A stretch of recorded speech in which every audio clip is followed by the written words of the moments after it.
keep telling Jason eventually I'd just like him to be a kept man. I want to be his sugar mama. Sugar mama via trash.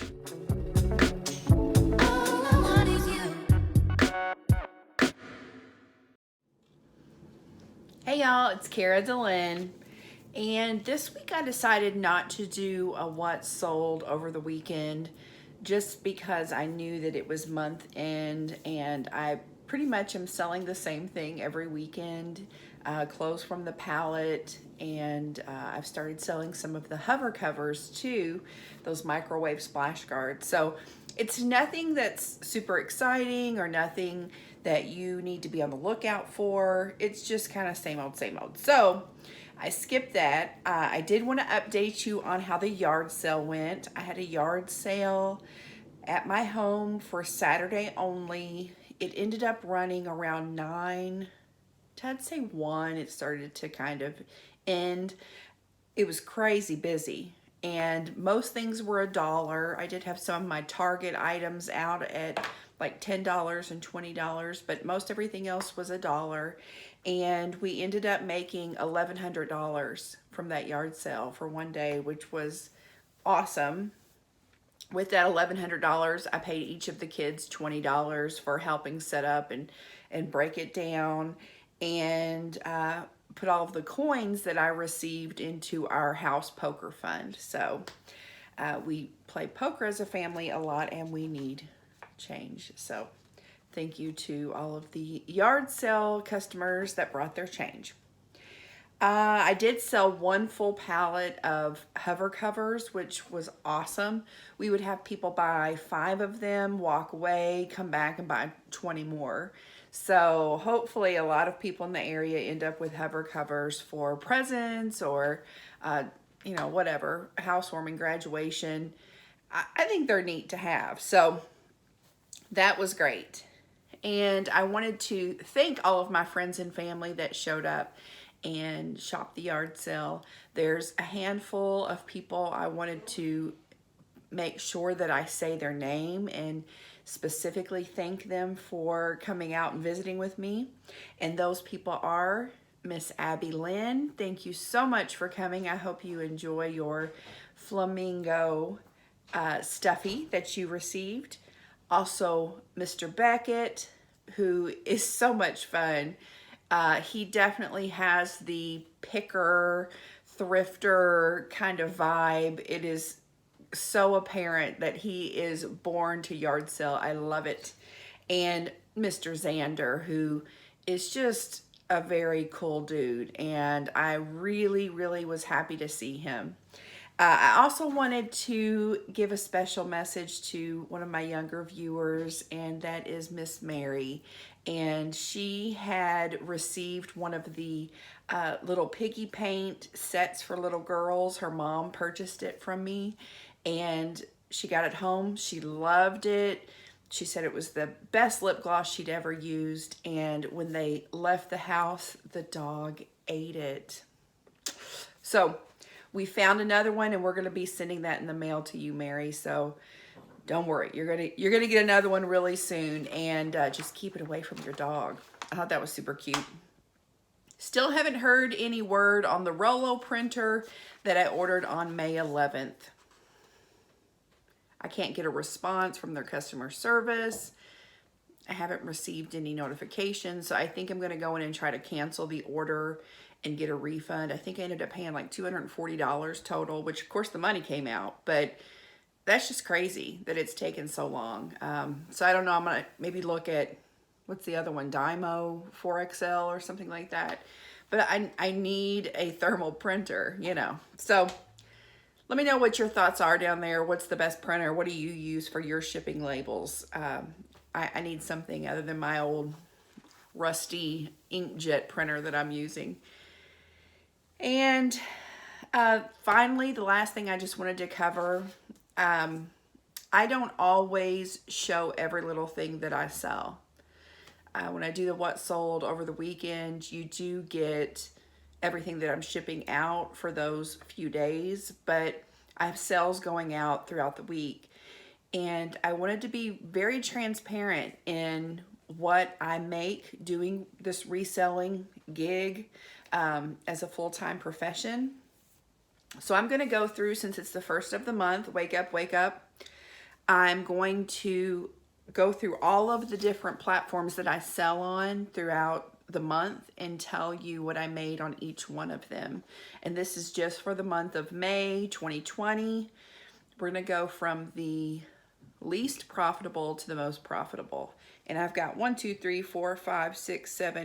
8 different channels of income here. So let's get started.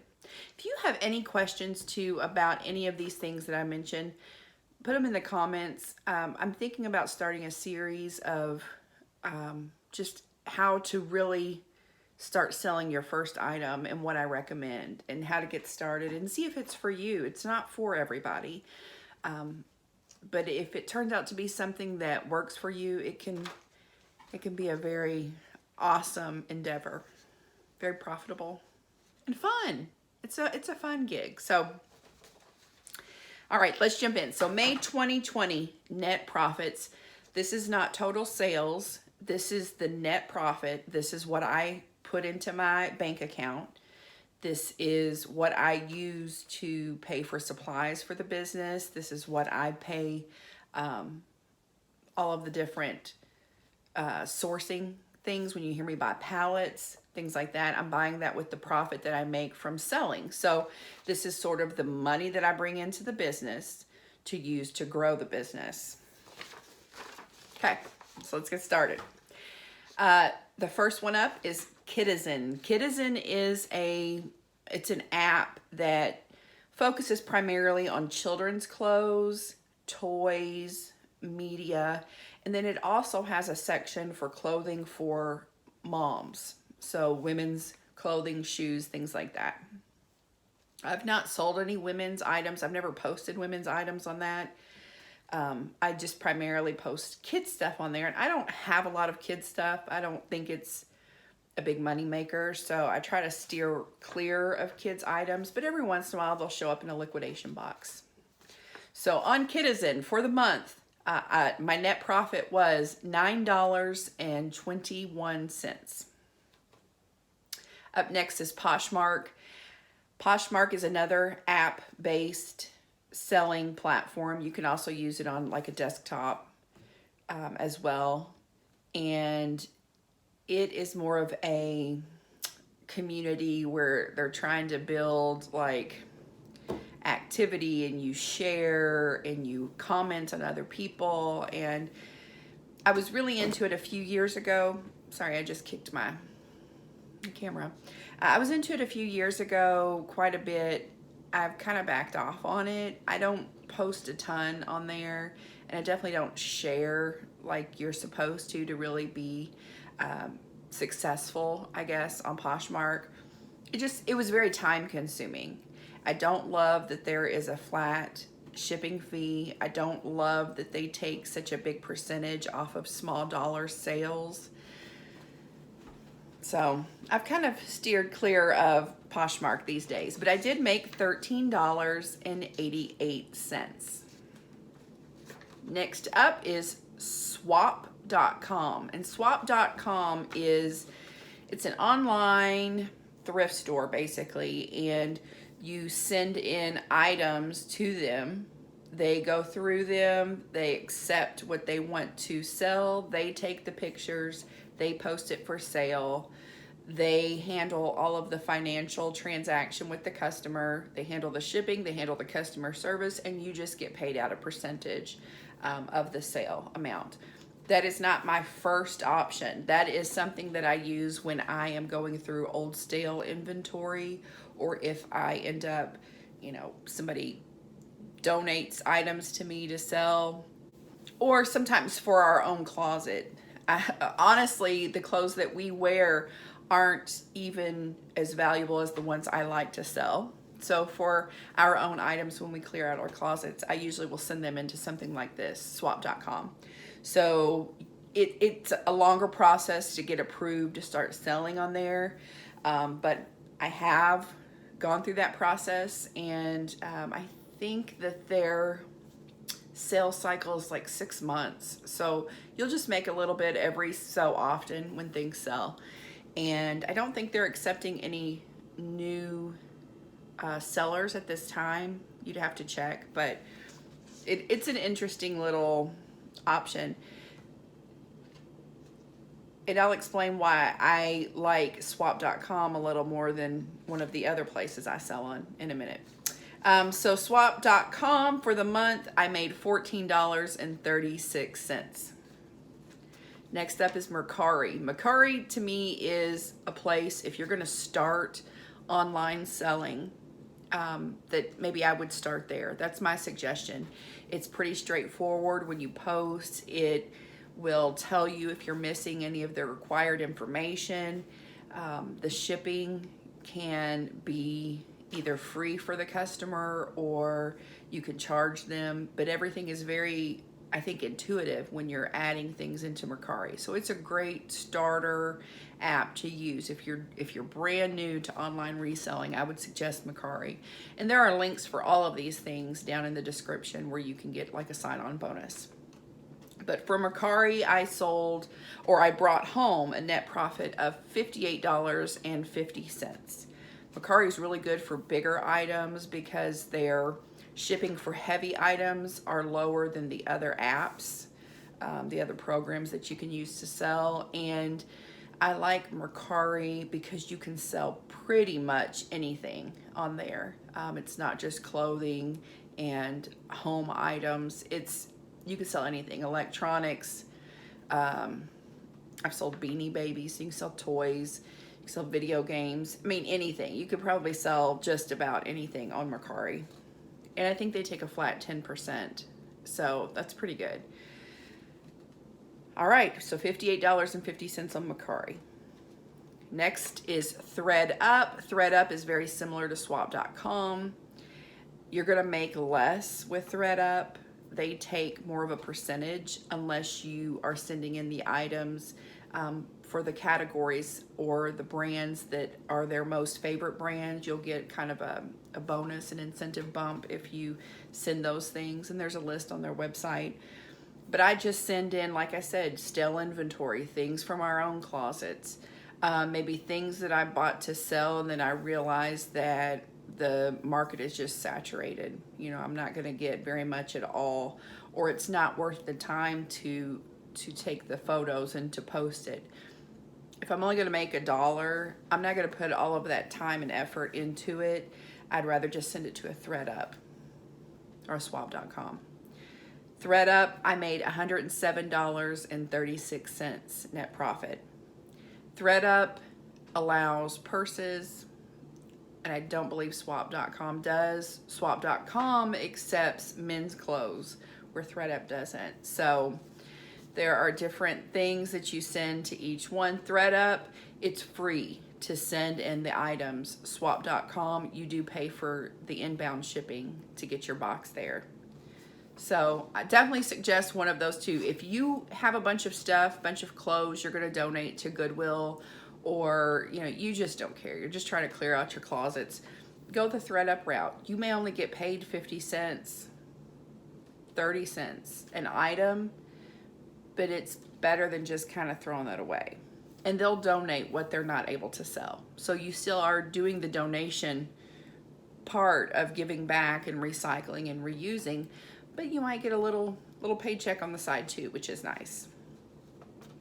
All right, next up, the yard sale. And that is a very atypical thing for my monthly business. I don't typically hold yard sales, but I did make $1,100 at that. And then the next to highest net profit site is Amazon.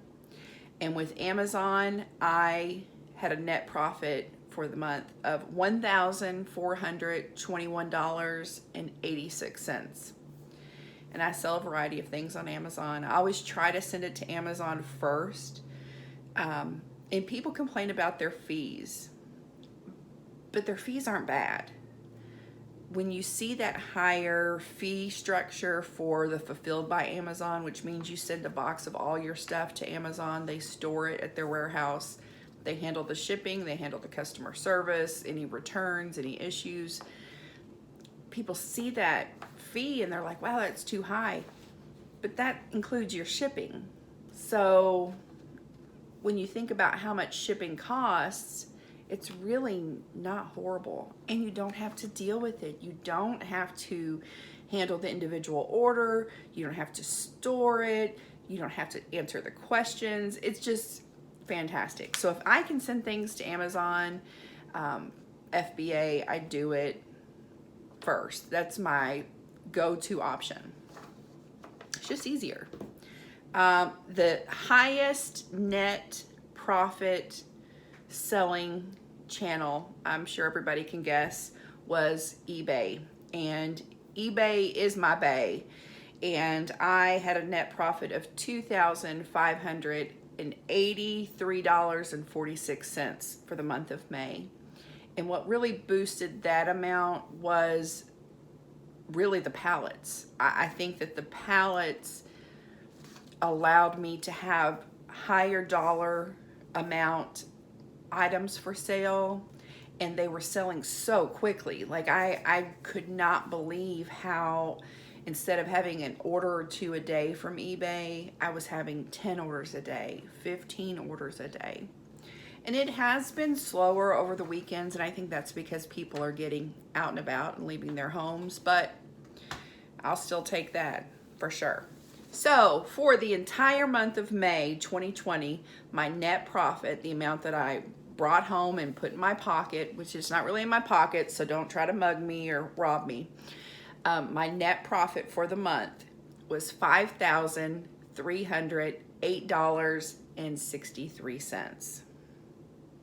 So not bad. That's more than I would make working a part-time job or even really a full-time job, depending on your salary. Now that does not include taxes, which we should hold back about 20% of that to pay taxes. And we pay that annually just because I don't make as much as other larger businesses. I only have to pay it annually instead of monthly or quarterly. So yeah, that's it. So 1, 2, 3, 4, 5, 6, 7, 8 different channels of income streams coming in, and a total of $5,300 into my account. I'll take it. And I have noticed an increase in doing these monthly summaries. I do them at, the first of every month. I do it for the prior month. I've been increasing every month steadily, and it changes. Sometimes Amazon is my biggest net profit. Sometimes it's eBay. It's usually between the two of those though. When I did this year-end review, I found that I only made, I'm gonna say like $10 for the whole year on Etsy. So I dropped Etsy as a channel with one of my income streams. I was like, I'm not making money. It's not worth any time or effort that I would put into it. And really the products that I sell aren't Etsy. Etsy is more homemade or customized or vintage. And that's not really what I sell. It's a perfect sales channel if those are the things that you do. I have a friend, Cheryl, who makes custom items, custom clothing, custom mugs, cups, things like that.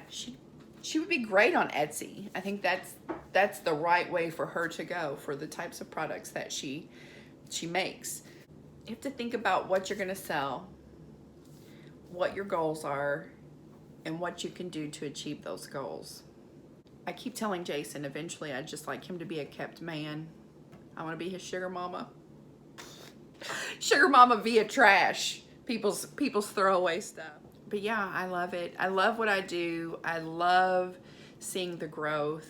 I love seeing my kids get excited. When we find things, I feel like they're involved in the business. It is a family thing, and it is something that I feel like I'm teaching my children valuable skills that they can take with them into their adult lives.